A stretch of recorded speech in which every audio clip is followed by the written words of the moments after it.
Was Feyerabend right in defending astrology? In an age where science is king, imagine a philosopher defending astrology, not as truth, not as science, but as something worthy of respect.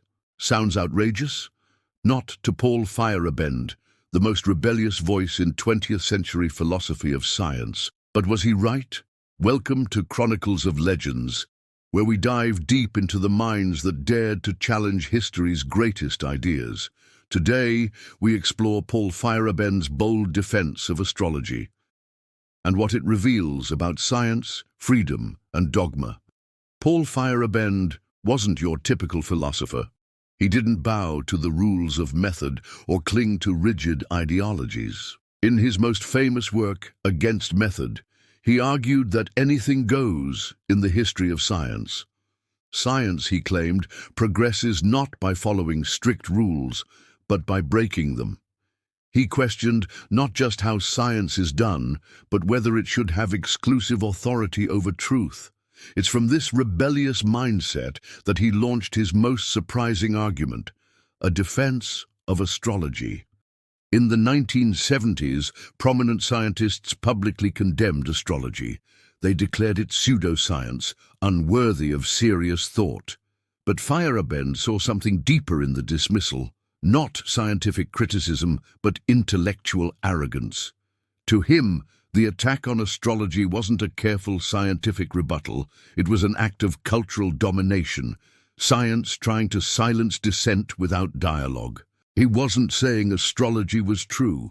He was asking, should science have the power to shut down other belief systems? Feyerabend believed in pluralism, the idea that many forms of knowledge can coexist. Science, religion, art, and yes, even astrology offer ways of understanding the world. When scientists mocked astrology, Feyerabend argued, they were acting more like a priesthood than objective thinkers. They weren't testing it, they were dismissing it by decree.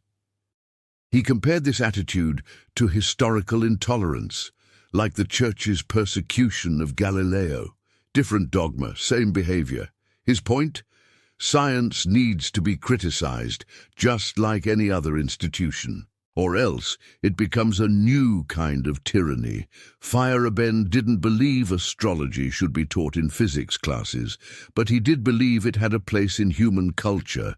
He respected that astrology offered meaning, guidance, and ritual for millions, especially in societies where science felt cold or alienating. Critics say he went too far, equating pseudoscience with real inquiry. But defenders see him as a champion of intellectual freedom, challenging science to be better by being less authoritarian. So, was Feyerabend right in defending astrology? That depends on whether you think science is a method or a monopoly.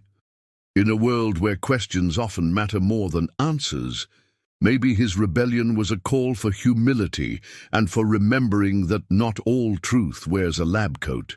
Thanks for watching Chronicles of Legends. If you enjoy exploring bold minds and dangerous ideas, be sure to like, subscribe, and let us know in the comments, should astrology be part of intellectual discussion, or is Feyerabend out of his mind? Until next time, question everything.